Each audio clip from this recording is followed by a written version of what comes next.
saudara gue, dia kalau megang benda nih, megang bangku nih, dia bisa tahu siapa yang habis duduk di situ. Ngerti gak sih? Yang lagi duduk di situ. Yang habis duduk situ, misalkan nih lo duduk sini nih, kemarin nih, terus dia megang bangku itu, dia bisa ngeliat, oh habis duduk sini. Ngerti gak sih? Oh, kalau itu gue tahu tuh, gue pernah Jadi diceritain tuh. Dia ngeliat hal yang gue lakuin, hal buruk yang gue lakuin di rumah gue, anjir. Ngerti gak sih? Aduh. Itu bukan dari Tuhan, dia ngomong itu bukan dari Tuhan, itu dari penjaga dia yang ada di belakang. Iya, maksudnya pesan Korin, yang diberikan jin kepada manusia kan istilahnya kalau misalnya jin kan bisa ngelihat kita tapi kita nggak bisa ngelihat jin gitu kan, makhluk Allah. Tapi saudara yang gue ini bisa main. ngeliat jin yang ada yang jaga dia gitu. Enggak, jadi kayak misalnya ya jin itu menyampaikan apa yang dilihat aja. Nah tapi kan jinnya kan nempel sama orang ini. Jadi gimana dia tahu yang semua duduk di kursi itu gimana? Siapa? Maksudnya?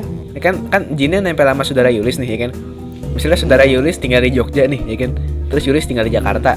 Pas saudara Yulis datang ke Jakarta terus nyentuh kursinya Yulis, ya dia tahu dari mana kalau infonya dia dapat dari jinnya dia. Kan jinnya dia nempel sama dia di Jogja juga dia harusnya. Menurut gua dia berinteraksi dengan jin yang ada di dekat Yulis. Jadi Iya, jadi dia communication gitu. Dia membangun Ini penawar paling kocak sih dalam gue sih. enggak, dia jadi membangun menara komunikasi antara jin ke jin gitu. Anjing otaknya Jawa gak jelas. Otak jauh. Sekarang gini ya. Kalau misalnya jin kita umpamakan sama dengan manusia gitu, bisa berkomunikasi ya kan? iya. Ya, kalau misalnya gini deh. Lo tinggal satu rumah sama keluarga lo, misalnya sama ayah lo, sama ibu lo, sama adik lo.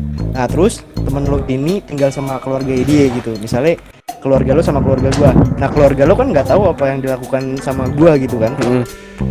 Nah, kalau misalnya lu nanya ke keluarga gua, apa aja sih hal yang udah gua lakuin, berarti otomatis lu ngerti dong, karena penyampaian dari keluarga gua gitu. Nah, berarti kalau kayak gitu kita bisa umpamain ke jin gitu. Jin bisa ngerti karena jin lain nyampein ke dia gitu. Keluarga dari jin lain nyampein ke dia, mungkin jin yang dari saudara Yulis nanya ke jin yang kata Yulis gitu. Terlalu panjang. Dia bisa terbang-terbangan kemana-mana, ngapain butuh bantuan orang lain? Gila, gua denger penjelasannya rapi. Jadi kayak konspirasi nih kita. Kagak anjing, gua bisa memaknai kalau rapi itu ngigo. Gue menjelaskan suatu hal yang menurut gue masuk akal gitu loh. Enggak, Kalau ngomongin hal gaib aja. tapi man semua orang tuh punya jin man. Kagak, pisau tau dari mana? Ada namanya Korin. Korin, Serius, ya kan? Ya kan, Gaf? Iya, gue tahu. Iya, gue tahu Korin. Nah, berarti kalau misalnya semua orang punya jin gitu kan, semua orang punya korinnya masing-masing gitu. Nah, berarti jinnya saudaranya Yulis ini bisa nanya informasi macam-macam ke semua jin dong. Ke jin yang ada di Amerika sono lah, ke jin yang ada di Afrika sono lah, ya kan? Bisa kan, Pi? Anjing. Bisa jadi. Bisa kan? Nah, berarti dengan informasi yang dia punya itu, dia bisa nyampein ke saudaranya Yulis. Saudaranya Yulis harusnya bisa dong nanya-nanya ke jin ini hal-hal yang bermanfaat gitu, kayak bener gak sih tentang konspirasi ini? Coba intip dong ke jinnya si ini atau apa, kan dia mesti jadi orang kaya gitu, mesti jadi orang yang sukses dengan informasi itu, Pi. Jadi orang penting, bisa presiden, bisa ngalahin Amerika yang punya apa rencana rahasia misalnya gitu loh. Enggak, nih maksudnya gini nih, misalkan Indonesia sama Cina kan ada kayak apa namanya beef gitu lah, ada apa dendam atau ada konflik ini kan. Nah, si saudara lo ini kalau dia pinter, dia menggunakan kekuatan jinnya dengan baik, dia bisa minta tolong jinnya untuk cari tahu informasi di Cina tentang Maksud Indonesia lo gitu. kayak misalnya iya, jadi mata-mata jin gitu, untuk Pi. membuka rahasia Iya, gua paham, manusia gua paham. lain gitu. Betul banget ya, Jadi bisa dong. Jokowi. Gue paham. Enggak, gue paham, Pis, gue paham maksud lo, Pis. Tapi dia punya kekuatan apa nih untuk menyampaikan ke masyarakat? Betul juga sih. Nah, itu Iya. karena kan Jadi nggak setiap untungnya orang- orang jadi apa pintar. saudara gue? Ya, gue mau nanya aja gitu kan, kalau misalnya jin berinteraksi dengan manusia kan itu hal yang biasa gitu loh teman-teman. Tapi apakah benar jin itu bisa berinteraksi dengan malaikat gitu loh? Antara api berinteraksi dengan cahaya gitu, bisa nggak sih nggak? Nggak bisa. Wah.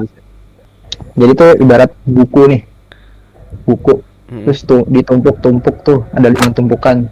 Nah, manusia itu dari paling bawah. Di atasnya tuh ada jin, di atasnya lagi ada setan, iblis segala macam, di atasnya lagi ada malaikat. Nah, jadi rules-nya yang bawah nggak bisa mempengaruhi atas, tapi yang atas bisa mempengaruhi yang bawah. Oh my god. Orang jin yang paling cantik aja kakinya ada 9. Laba-laba. Apa cantiknya Itu kayak gitu kan? Ada Itu dulu namanya pernah. spider Nggak jin. tahu tuh. Spider jin. Kaf, santai gue. Kavi, tapi gue pengen nanya deh, Kaf. takdir. Jin itu kan mereka makhluk sendiri ya, mereka punya dunianya sendiri gitu. Itu mereka kerjaannya mereka apa sih? Hidup kayak kita manusia biasa atau mereka emang ada tugas untuk Sama. Hah? Sama kayak kita. Pis. Sama Kan Pis. dan tidaklah aku menciptakan jin dan manusia melainkan agar mereka beribadah kepadaku. Itu ada di Azariat ayat 56. Terus apa? Berarti kalau misalnya jin hidup seperti manusia biasa, terus berarti logikanya Raffi yang tadi nggak masuk akal dong? Yang katanya jin punya tugas untuk jadi intel ke negara lain gitu. Ya tahu.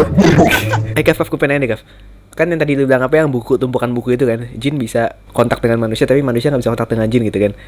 Jin bisa kontak dengan manusia itu kalau si jin ngelakuin itu kontak dengan manusia itu ada kayak semacam konsekuensinya nggak, kayak dosa atau apa gitu, atau emang dibebasin aja lu mau kontak atau nggak serah gitu. Pernah belajar ya kayak gini itu pas itu gue pernah belajar di Bandung tuh ya, kalau nggak salah sih guru gue tuh ngomong katanya ya, yang paling apa ya, jin tuh paling ibaratnya yang level tertingginya untuk menyentuh dunia manusia tuh ya, itu katanya tuh sih ya nyetekin lampu itu udah paling susah katanya. Apa? Wah, Nyetekin lampu. Itu udah paling susah tuh. Kavi tadi pandangan lo terhadap Indigo itu gimana? Itu menurut gue sih dia apa ya, jadi gini nih, kalau kata ustadz gue, kita tuh punya pintu gerbang gitulah, gerbang antara kita sama dunia jin. Nah kalau sekali aja itu pintu dibuka, itu bakal kebuka terus tuh, nggak bakal bisa tutup. Kan lu bilang tadi yang apa, sekalinya pintu itu dibuka nggak akan bisa ketutup lagi. Itu yang pintu hubungan maksudnya antara manusia dengan jin gitu. Iya. Nah, gue mau nanya nih, kan kayak misalnya ada orang gitu, anak indigo suka main-main gitu. Lo mau gue bukain mata batin nggak? Gitu. Nah, itu suka main-main gitu kan. Iya, Nah, betul kalau banget misalnya tuh. udah dibuka nih, terus dibilang tutupin gue lagi lo. Nah, dibilang udah tutup nih, tapi tau-tau nggak ketutup gitu kan, suka main-main gitu kurang aja. Rapi. Gue punya jawaban tentang itu, Pi. Oke. Jadi kalau buka mata batin tuh, itu bukanya jendela, bukan pintu. Iya. Tapi kan setelah lo dibuka mata batin, menurut lo tuh kita itu bisa berinteraksi langsung dengan mereka gak? Nah itu walau alam sih.